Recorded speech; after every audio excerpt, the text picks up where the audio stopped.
Welcome to our continuing series on the informed entrepreneur. My name is Forrest Williams with the Opus Group of Virginia, and today we're here with Glenn Davis, who is the CEO of On Call Holdings. Glenn, thanks for having us. Forrest, thank you. I guess a good place to start is tell us how you're changing the technology for communications and businesses around the country now. Sure. Well, at On Call Holdings, we have two brands underneath. We used to have three brands underneath of it. And On Call Telecom is a company that John Fingera and I have owned for quite some time, focused on the changing technology with regards to telecommunications, and hosted phone systems, voice over IP, as well as internet access for businesses and the technology surrounding that. You know, gone are the days where everyone's got a computer in their office with all their programs on the computer and their files backed up to a server in someone else's office and a phone system in some closet. Now we're in a situation where businesses are going to cloud-based solutions where the applications they use are on a server maybe in Kentucky with redundancy maybe in Iowa, and the phone on their desk is a voice over IP handset that does everything from video conferencing down to web surfing, and things are truly changing. And I guess you've had On Call Holdings for 2 years now. We have. Tell us a little bit about how this all came about, how it got started. Sure. Well, my partner and I, John Fingera, we started Converge back in 2002, which was a company that specialized in telecommunications and providing businesses with voice and internet and data solutions for their companies. And in 2009, we found an opportunity to acquire Geeks on Call, which was a national franchisor with franchise locations in 143 territories around the U.S. and then up in Canada.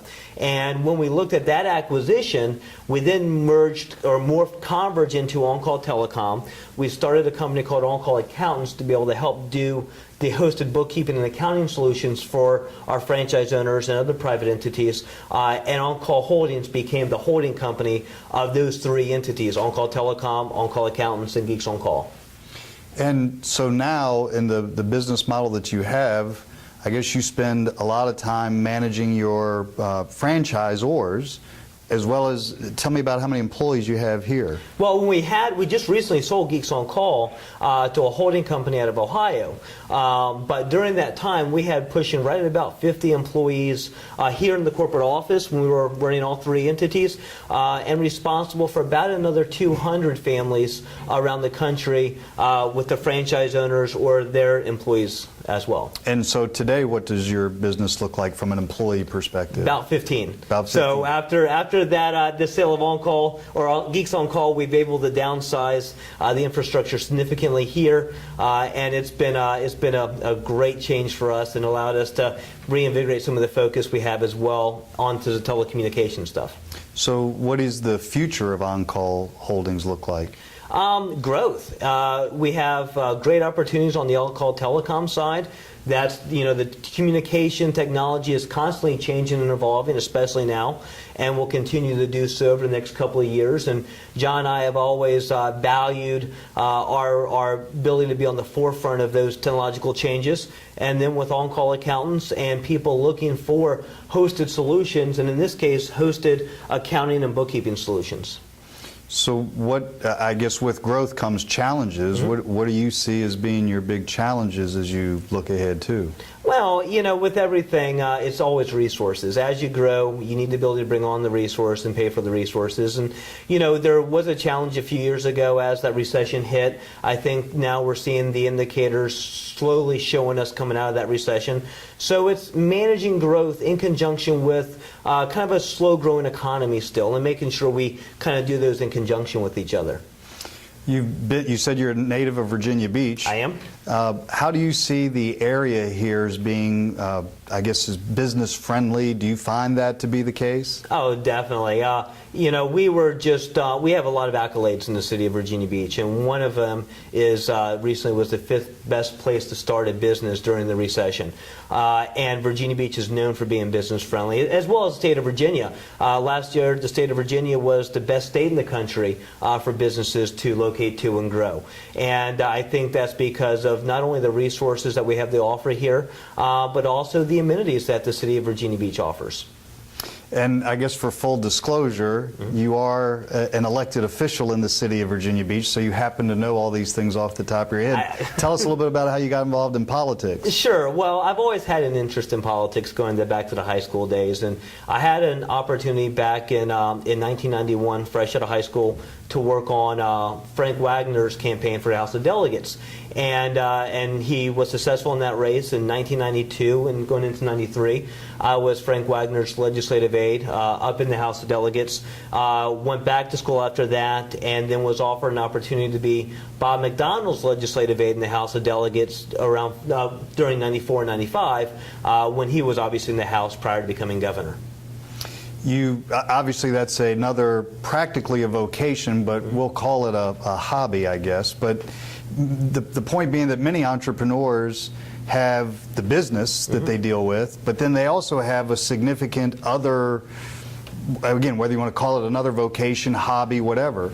How do you manage two such big things along with a family? How do you manage your time that way? That's got to be a huge challenge for the entrepreneurs that might be viewing this video. Well, it is. I mean, entrepreneurs are known for kind of having a little bit of ADD, so they're never inside of one business model at a time to begin with. And of course, we've all got families, and then some of us also have, like you said, those outside obligations or hobbies. And one starts with organization. I'm not the most organized guy that you'll ever meet, but I think over time I've put together some practices in place that help me stay on top of a lot of this stuff. Secondly, to have great employees and a great partner. To kind of have that efficiency in an office that allows you to be on top of things you need to know quickly without spending a significant amount of time on each individual piece. And then secondly, to truly, even in the home life, have a great spouse and a great partner. My wife is amazing. During the campaign season, she's almost at every event I go to, and when we're double booked, she goes one direction, I go another direction.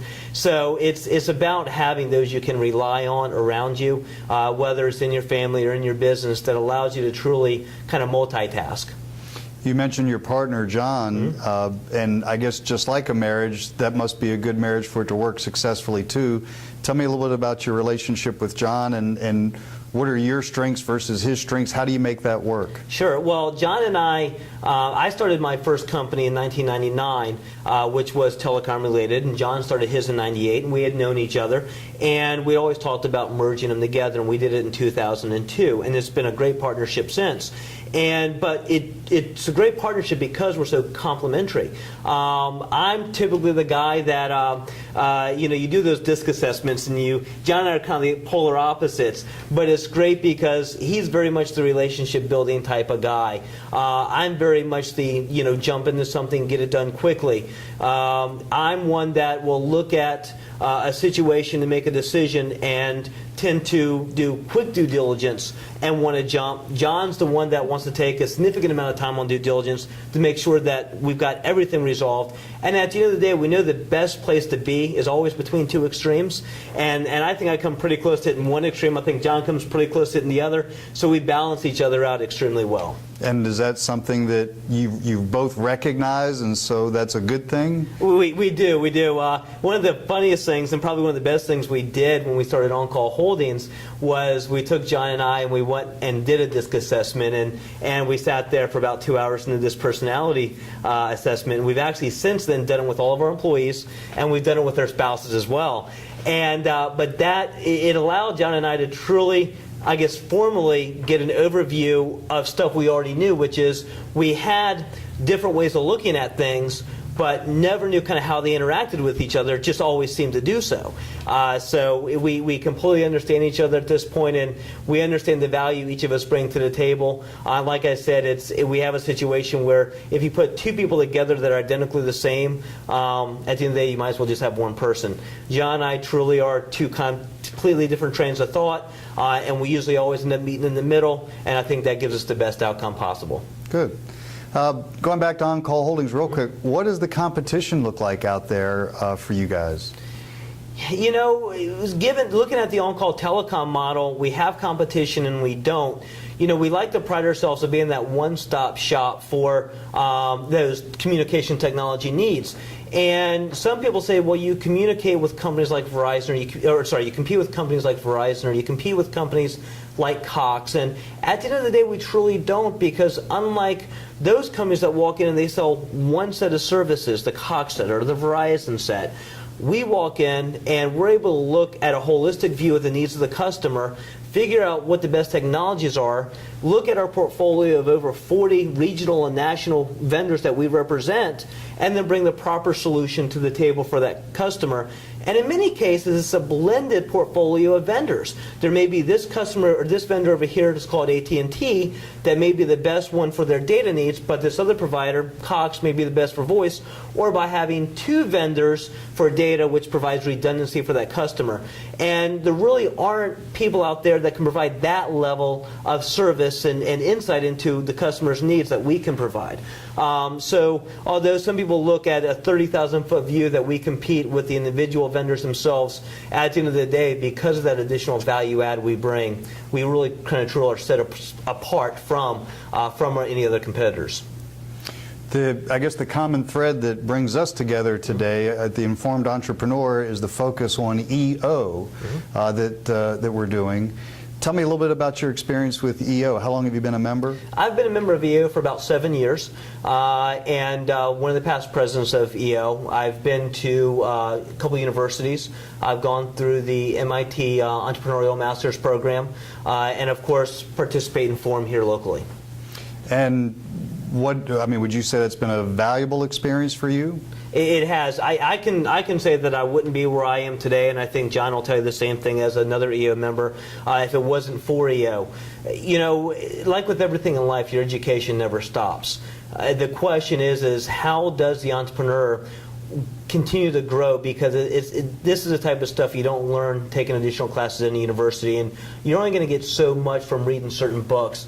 We all believe that you learn from those that have done it, and that's what EO preaches, Gestalt protocol and that sort of thing. So to go to the learning events that are held locally, regionally, or nationally allows us to learn from those that have been where we are and from their real life practices of what they've done to succeed. I've been to events where there have been breakout sessions from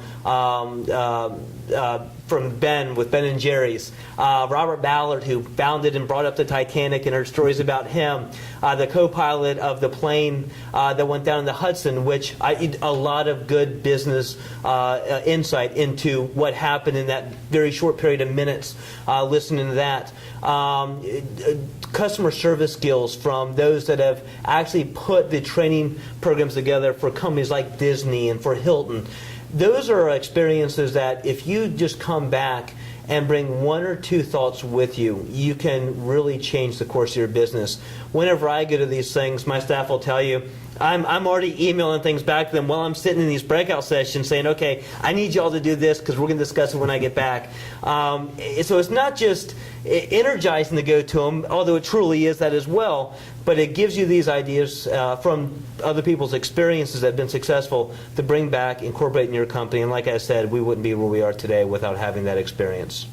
And lastly, for an entrepreneur that might be sitting out there watching this that's not involved with EO, what nuggets of wisdom might you try to share with them? Well, to do what they need to do to be able to join EO. I mean, I know there's some minimum requirements to be able to get into EO, but right now it's, every entrepreneur knows a few things. If you've had your business long enough, you know you're going to face challenges. You know you're going to wake up that one day and swear your company's not going to make 30 days. You know that payroll, you're going to wake up one day and not know how you're going to make payroll, and you're going to go through periods of extreme stress. And one thing that I have found valuable in EO when I first joined was all entrepreneurs experience that. If you experience that, it doesn't mean you're failing. It means you're an entrepreneur.